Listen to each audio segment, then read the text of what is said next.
What's up guys, in today's video I'm going to be showing you how to make a currency system. So you can see here I have this cash display, and whenever I walk over this part it gives me $1. You could do anything to get money. You could use UI, really anything, touching a part, maybe an obby, and it's fully customizable, so let's get into it. The first thing we have to do is actually create the number value and store it inside the player. So first, add a script in server script service. Next, rename it to player added. In this script, what we were going to do is every time the player is added, we'll make a new number value for them. So game.players.playerAdded, connect function plr. This is the individual player. Now let's make a variable for the money. So local cash equals instance.new, and then since it's a number, it's a number value. You could also do int value, but int is 1 2 3 4 5. Then number could be like, you could use decimals with number values, so I would recommend number values instead. So once you make the cash, just set the parent to the player. So cash.parent equals plr, cash.name equals cash.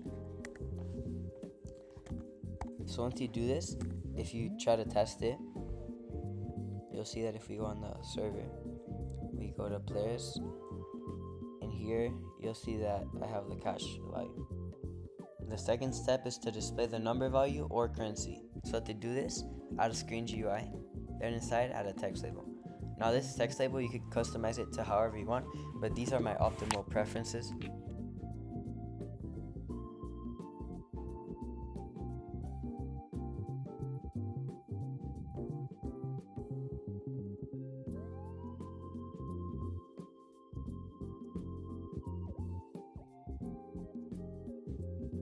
You've made your text label however you want. Add a local script inside, and now what we're gonna do is we're gonna update the currency to the actual display, because for now this currency, this display right here, it won't change at all because we have nothing changing it. Make your script, then inside let's make a variable for the player. So local player equals game.players.localPlayer. Next we're gonna need a variable for the currency. So mine is called cash, so I'm just gonna name it cash. Local cash equals player.cash. If you remember, we stored it inside the player. Now to check when the cash is changed, we can do cash.change. Really simple.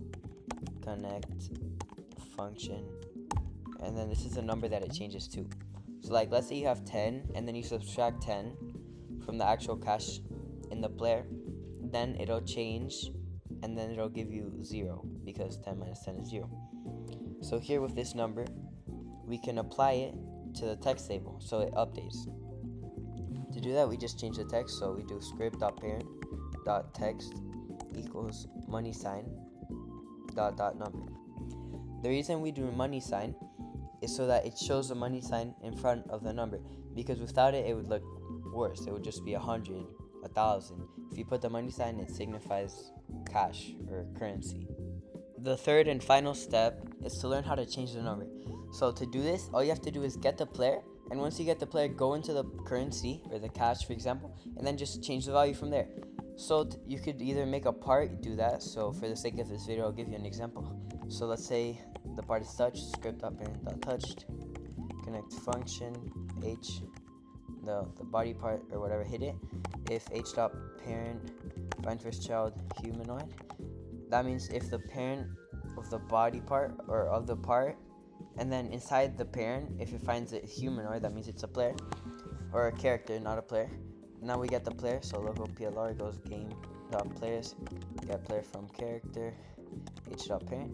And now once we get the plr or the player, all we have to do is plr.cash.value equals 100, or plus equals, which 1, for example. It'll increase by 1 whenever you touch the part.